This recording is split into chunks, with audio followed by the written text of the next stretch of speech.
Kapayapaan po ang sumainyo mga giliw naming mga taga-subaybay. Maraming salamat sa ating Panginoon Diyos sapagkat minsan pa ay ibinigay sa atin ang pagkakataong ito upang muli ay marinig natin ang banal na kalooban ng Panginoon na nasusulat mula sa banal na kasulatan. At ito po ay ihahatid sa atin sa pamamagitan po ng programang ito na ang Kabanal-Banalan.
Ako po ang inyong lingkod, kapatid na Benhanan, at sa pagkakataong ito ay makakapiling natin ang ating minamahal na kapatid na Neraya. Kapayapaan po, kapatid na Neraya. Kapayapaan din pong sumainyo, kapatid na Benhanan, at kapayapaan po sa lahat ng aming mga mahal na taga-subaybay ng palatuntunang ito na ang Kabanal-Banalan. Sa pagkakataong ito, mga giliw naming mga taga-subaybay, isang napakahalagang paksa ang sa atin po ay ipapahayag.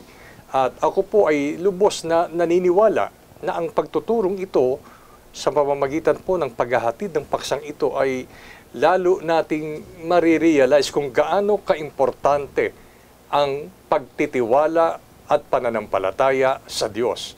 Ang paksa ay tumutugon po sa ganitong mga salita.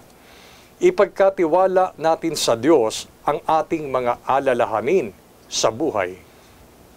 Sa mga nakaraang panahon at maging sa kasalukuyang panahon po, bahagi na po ng naging karanasan at patuloy na nararanasan ang pagkakaroon po ng mga isipin, alalahanin o kabalisahan sa buhay na ito bunga ng iba't ibang mga kadahilanan.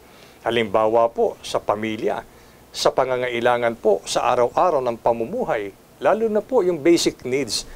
Sa mga problema natin sa trabaho, may problema sa negosyo, sa pag-aaral, maging sa problema ng mga magbulang sa ating kapaligiran. Marami ang nagsasabi na mapanganib na po ang panahong nilalakaran po ng sangkatauhan sa mga huling araw na ito. At marami pang iba na nagiging alalahanin sa buhay at nagdudulot ng malaking kalungkutan sa marami.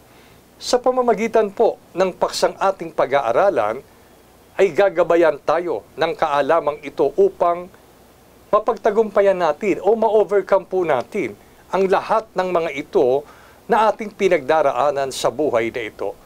Sa paksang ipagkatiwala natin sa Diyos ang ating mga alalahanin sa buhay.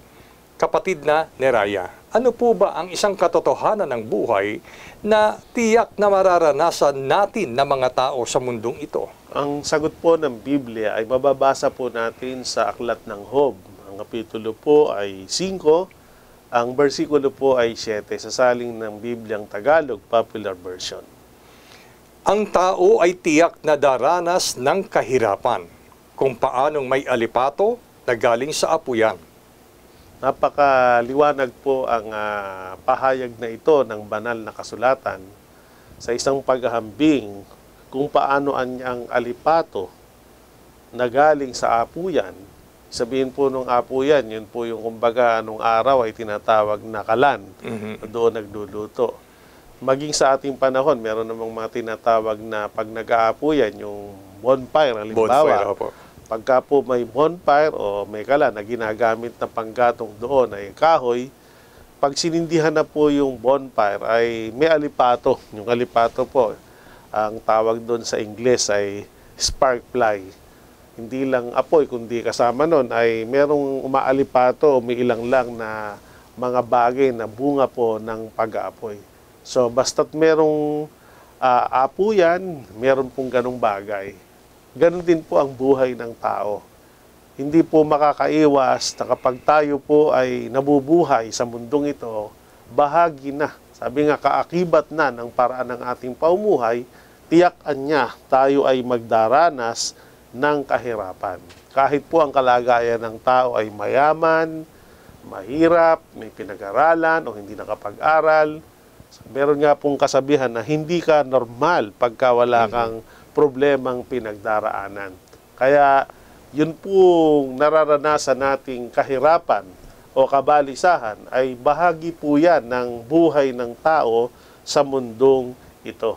At yan po ang isa sa mga dahilan kung bakit humahantong ang tao sa tinatawag na pag-aalala o nagkakaroon ng alalahanin sa buhay. Yun po mga giliw naming mga taga-subaybay, isang realidad ng buhay na dapat tanggapin ng isang tao na ang isang normal na pamumuhay dito sa ibabaw ng lupa ay daranas tayo ng mga kahirapan, ng mga alalahanin sa buhay.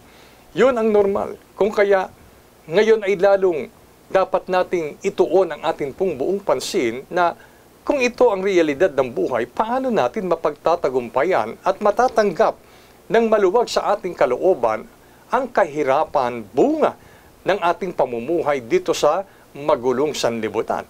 Kaya maya-maya po ay ipapahayag po sa atin ang mga pamamaraan, ang sikreto kung paano natin mapagtatagumpayan ang kahirapan ng kalooban, kahirapan ng buhay, at maging kahirapan ng pisikal na katawang ito. Kaya pansamantala, kapatid na Neraya, ano po ang mga pangyayaring nagaganap sa mundong ito na nagdudulot ng kahirapan at kalumbayan sa mga tao? Ang sagot po ng Biblia, mababasa po natin batay sa nakasulat sa aklat po ng Oseas. Ang kapitulo po ay 4, ang bersikulo po ay 2 hanggang 3. Sasalin po ng Biblia na Revised Tagalog Popular Version. Sa halip ay laganap ang pagtutungayaw at pagsisinungaling, pagpatay, pagnanakaw, at pangangalunya. Nilalabag nila ang lahat ng batas at sunod-sunod ang mga pamamaslang, kaya't nagdadalamhati ang lupain, nalulumbay ang lahat ng naninirahan dito. Ang mga nangyayari po sa kasalukuyang panahon sa ating pamayanan o kapaligiran ay nangyari na po din naman noong unang panahon. Batay po sa mga pangyayaring nasulat sa Biblia ay tinalakay po sa pamamagitan ng isang propeta, ang propeta Oseas, na kung saan ay dumating sa isang panahon ang kapaligiran noon na siya ring nagiging kapaligiran sa ating panahon. May mga pangyayari niya na lumaganap. Yun pong pagtutungayaw, pagsasalita ng masama sa isa't isa. Yun pong maraming tao din noon, katulad din sa ating panahon, nahuhulog sa tinatawag na pagsisinungaling o hindi pagsasalita ng totoo sa isa't isa. May mga tao na sa iba't ibang kadahilanan ay nagagawang pumatay ng kanyang kapwa. Meron pong mga nakawa na nangyayari at merong mga tao hindi tapat sa pakikipagrelasyon, nahuhulog sa kasalanang pakikiapid at pangangalo niya. Na ang naging dulot o epekto nito noon ay siya ring nagiging dulot o epekto sa ating panahon. Sabi sa talata, bunga nito anya'y nagdadalamhati ang lupain, ang mga tao, at nalulumbay ang lahat ng naninirahan dito. Kaya ang isa pong pinagmumula ng pagdadalamhati, ng kalumbayan, na nagsisilbing alalahanin sa buhay, yung naging paraan po ng pamumuhay ng tao sa mundo. Bukod pa po dyan yung pag ang tao po ay nakakaranas ng mga malulubhang sakit o mga karamdaman, at kung minsan ay nawawalan po ang mga tao ng pag-asa kung paano sila gagaling.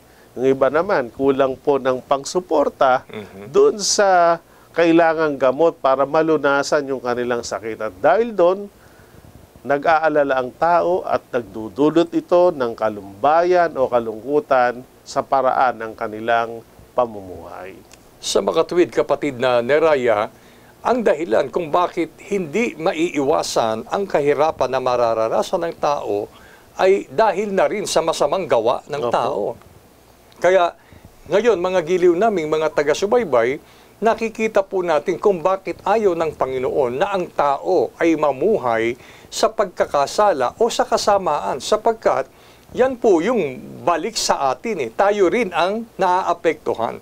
Kumbaga sa isang pamosong kasabihan na nakita po natin sa isang TV commercial na yung basura mong itinapon, babalik sa'yo. Opo. Ano po? Kaya yun po, mga giliw naming mga taga-subaybay, ang kahirapang mararanasan ng tao ay hindi po gawa ng Diyos, kundi ito ay bunga ng masamang gawa ng mga tao. Bukod dito, kapatid na ni Raya, sa mga kahirapan at kalumbayang mararanasan ng tao bunga ng kasamaan ng kanilang pamumuhay, ano pa ang mararanasan ng maraming mga tao, lalo na po ang mga naglilingkod sa Diyos?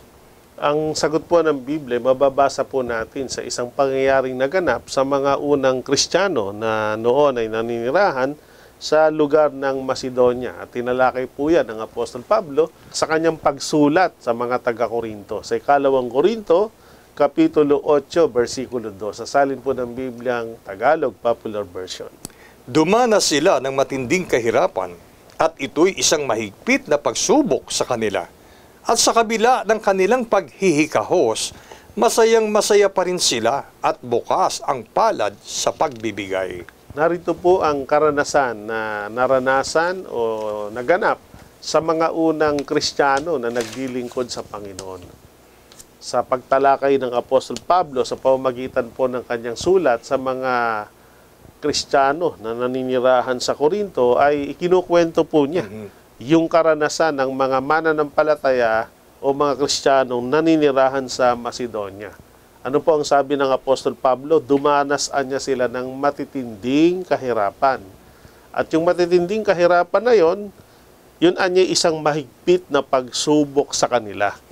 So, kanina po, binanggit nyo at totoo naman, halos karamihan ng paghihirap at alalahanin sa buhay na naranasan ng tao ay dahil sa kagagawa na rin ng tao. Pero sa isang part po, may mga paghihirap o paghihikahos sa buhay na minsan na ipinapahintulot ng Diyos sa mga lingkod niya na hindi natin dapat pagtakhan sapagkat ito anya'y paraan ng Diyos para tayo'y subukin. Kasi po ang Diyos nagbibigay ng pagsubok para makita niya sa mga naglilingkod sa Kanya kung gaano po sila katapat sa Panginoon. Sila ba'y maglilingkod lang sa Panginoon sa panahon ng kaginhawahan? O maglilingkod pa rin siya sa Panginoong Diyos kahit na sila'y makaranas ng kahirapan? So kung sa panahon ng kaginhawahan, naglilingkod ka sa Diyos, at kahit dumanas ng panahon ng paghihirap ay naglilingkod ka pa rin, hindi ka nasusubukan. Sa halip na papatunayan mong ikaw ay isang talagang tapat na lingkod ng Panginoon. So yun po isa sa dahilan. Bukod sa mayroong lesson o aral sa buhay, yung mga pinagdaraanan natin, yun po'y paraan ng Diyos para patunayang tayo tapat na naglilingkod sa Kanya. So yun po, kahirapan na bunga ng pagsubok mula sa ating Panginoon, may pahintulot, at mga paghihikahos. Pero sa mga pinagdaanang yon, dahil nga maliwanag sa kanila kung ano yung tamang pagtingin sa mga nararanasan nila, hindi po yun nakaapekto sa kanila. Sabi sa talata, masayang-masaya pa rin sila na naglilingkod kahit sa paraan ng mga pagkakaloob ay bukas ang kanilang palad sa pagbibigay na bahagi ng utos na dapat nilang tuparin at part po yun ng paglilingkod sa Panginoon. Yun po, mga giliw naming mga taga-subaybay, mapapansin po natin ang malaking pagkakaiba ng pagtanggap at pagtrato sa mga alalahanin sa buhay na ito, sa mga kahirapan, sa kadalamhatian at kalumbayan ng mga nararanasan ng sangkatauhan. Kanina sinabing ng mga kapatid na ni Raya na ang tao kung minsan humahantong sa kawalan ng pag-asa kapag ka po dumaranas na ng maraming pagsubok, ng maraming alalahanin sa buhay na ito.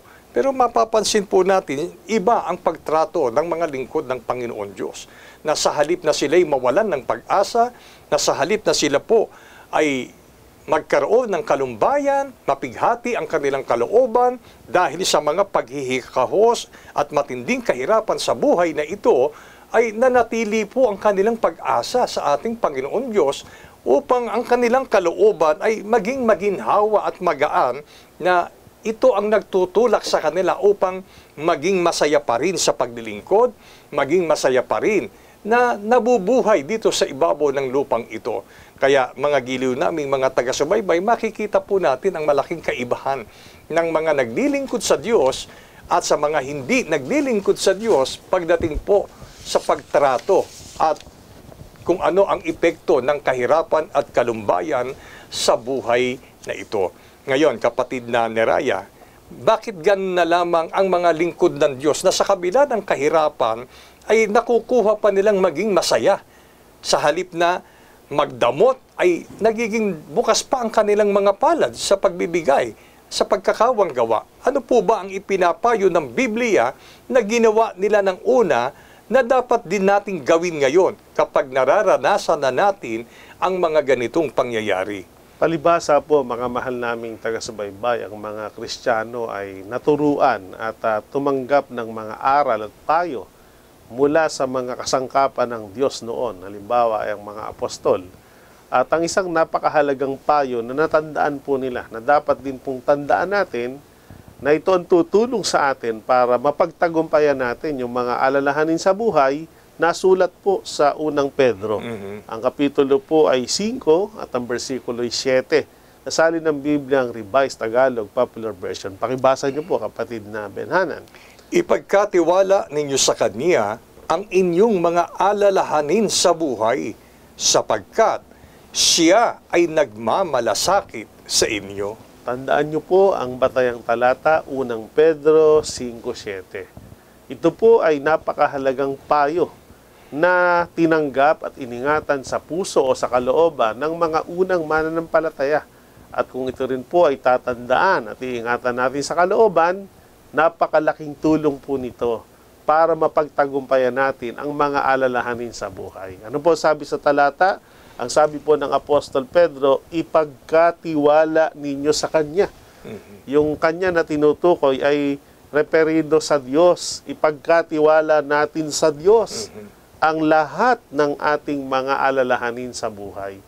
At ang Diyos po ay karapat-dapat pagtiwalaan. Opo. O ihabilin sa Kanya ang lahat ng ating pinagdaraanan o mga kabalisahan, sapagkat Anya ipinagmamalasakit tayo ng Diyos. Opo, kung merong unang-unang concern, unang-unang may malasakit at nagnanasang mapabuti ang ating mga kalagayan at nais na tayo tulungan para ma-overcome natin yung ating pinagdaraanan, walang hihigit po sa malasakit at pagtulong ng Panginoon. Very much willing ang Diyos na tayo po ay tulungan. Kaya ang kailangan lang po, ipagkatiwala natin sa Kanya. Aminin natin sagad ng ating sarili, limitado lang po ang ating magagawa o makakaya para mapagtagumpayan at malunasan yung mga alalahanin sa buhay. Pero ang Diyos po, hindi natin malilimitahan sapagkat siya makapangyarihang Diyos na tutulong sa lahat ng ating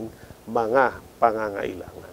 Mga giliw naming mga taga-subaybay, ngayon ay nagpapahayag ng kalooban ng ating Panginoon kung ano man ang ating alalahanin sa buhay na ito, gaya ng sinasabi sa atin ng ating Panginoon Diyos, ipagkatiwala natin sa Kanya. Yung pag-asa na ang Diyos ang magbibigay ng lahat ng solusyon sa lahat ng ating problema, ay yun po ang gawin natin. Lamang mayroon pong dapat tayong binabantayan din sa ating mga sarili. Hindi po sapat na sabihin lang natin, totoo naman, ipinapanalangin ko na sa Diyos yan, ipinagkakatiwala ko na sa Diyos yan. Pero yung araw-araw ng ating pamumuhay ay hindi naman makita at hindi mahayag yung totoong pagtitiwala sa Diyos, baliwala po yung ating sinasalita. Ang totoong nagtitiwala sa ating Panginoon Diyos ay gaya ng unang talata na nabasa po natin kanina, na sa kabila ng malabis na kahirapan ng paghihikahos sa buhay, ang mga totoong nagtitiwala sa Diyos ay totoong nagagalak sa kanyang pamumuhay. Hindi siya nagdaramo sa kanyang kapwa. nananatili ang kanyang kababaan ng kalooban, nananatiling masaya siyang naglilingkod sa Panginoon. Kaya dito po ay inaakay tayo mga giliw naming mga taga-subaybay.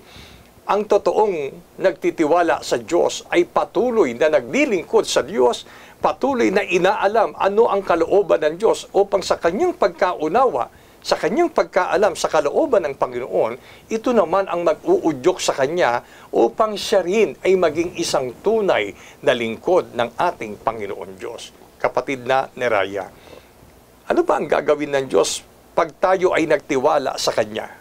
Ano ang buting idudulot nito sa atin kung ipinagkakatiwala natin sa Kanya, sa Diyos, ang lahat ng ating alalahanin sa buhay? Mararanasan po natin, mga mahal naming taga-subaybay, yung katuparan ng mga pangako ng Diyos sa kabubuti natin. At ang pangakong ito ay sinabi niya sa lahat ng mga tao, lalo na po sa mga lingkod niyang nagtitiwala sa kanyang kapangyarihan. Mababasa po natin to sa Isaias 43:2, nasalin ng Bibliang Tagalog Popular Version. Pag ikaw ay daraan sa karagatan, sasamahan kita. Hindi ka madadaig ng mga suliranin. Dumaan ka man sa apoy, di ka maaano. Hindi ka maibubuwal ng mabibigat na pagsubok. Narito po ang pangako ng Diyos sa mga ipinagkakatiwala sa Kanya ang lahat ng alalahanin sa buhay. Ano sabi ng Panginoon? Pagka dumaraan ka sa karagatan, ibig sabihin ikaw ay naglalakbay, at sa iyong paglalakbay, meron kang pinagdaraanan, sasamahan kita.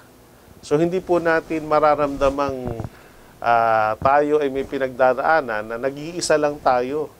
Yung Espiritu ng Panginoon, yung pagtulong niya sa atin. Kaya nga po ma-overcome natin kung ano man yung problema o suliranin natin dahil kasama natin ng Panginoon. Dahil nga ay pinagkatiwala natin sa Kanya.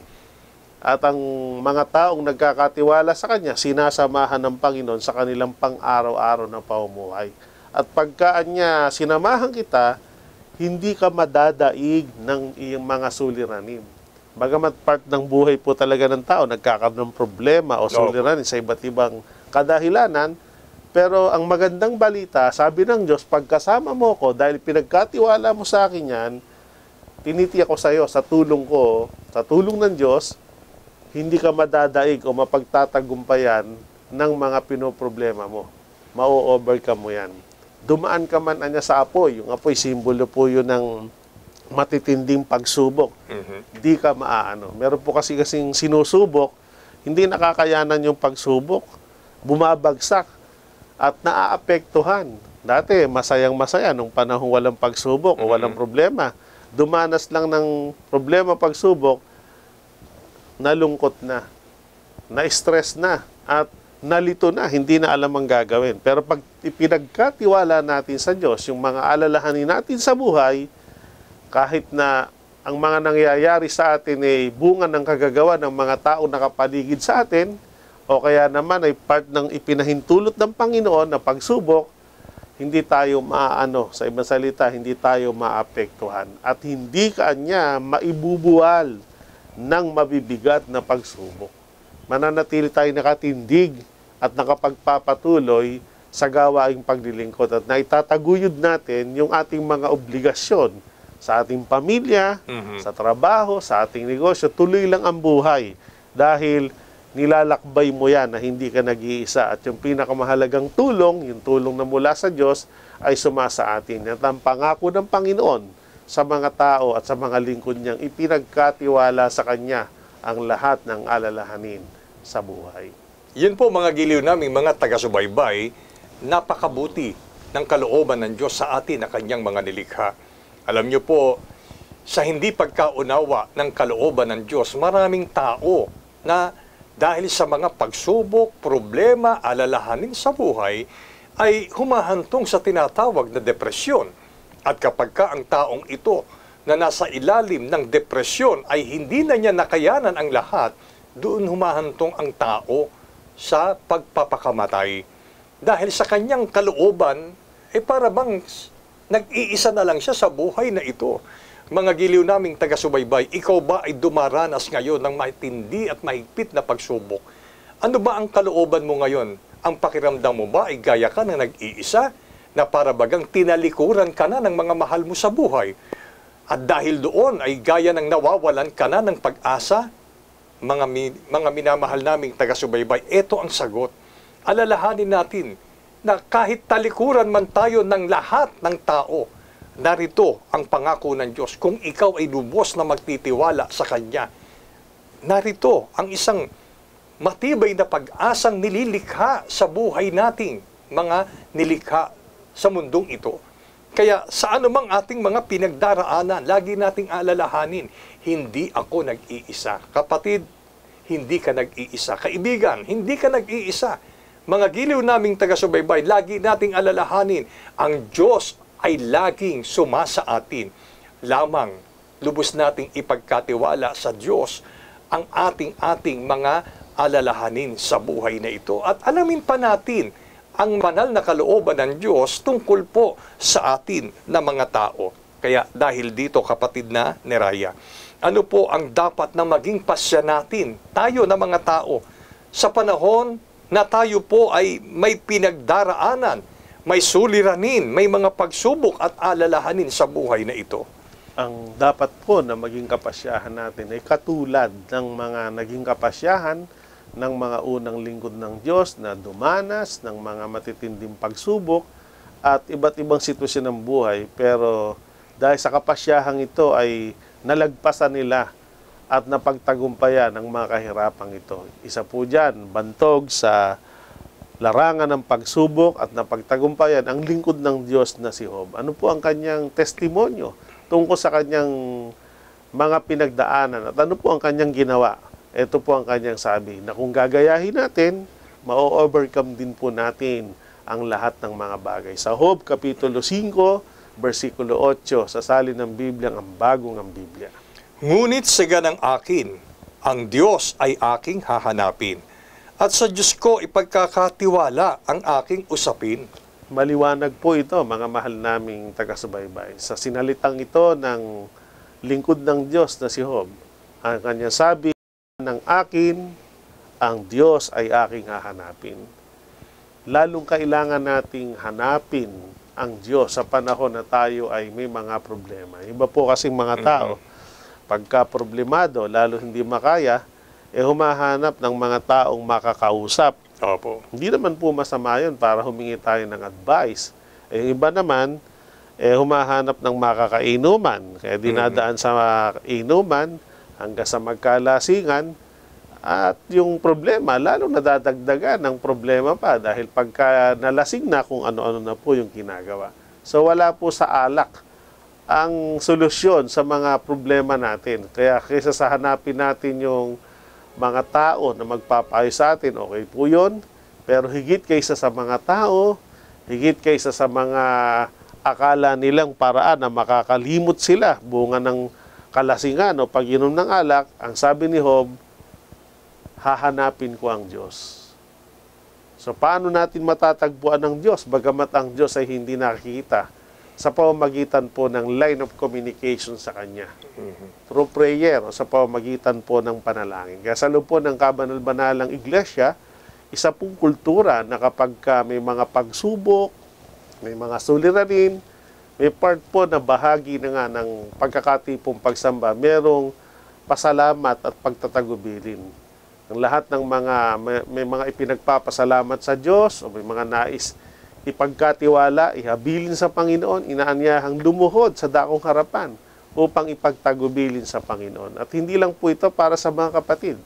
Ipinag-aanyaya rin po namin daluhan ninyo ang mga pagkakatipong pagsamba at pwede po kayong lumuhod din upang kung meron kayong mga problema o suliranin ay matagpuan natin ang Panginoon at ipagkatiwala natin sa Kanya. Kaya sabi ni Job, hahanapin ko ang Diyos at sa Diyos ko ipagkakatiwala ang aking usapin. Yung mga pinagdaraanan niya, yung mga problema niya. So, yun po yung ginawa niya at gayahin po natin ang ganong gawa. Yun po, mga giliw naming mga taga-subaybay, sana po sa ating kalooban ay nasumpungan natin ang katapatan ng pangako ng ating Panginoon Diyos.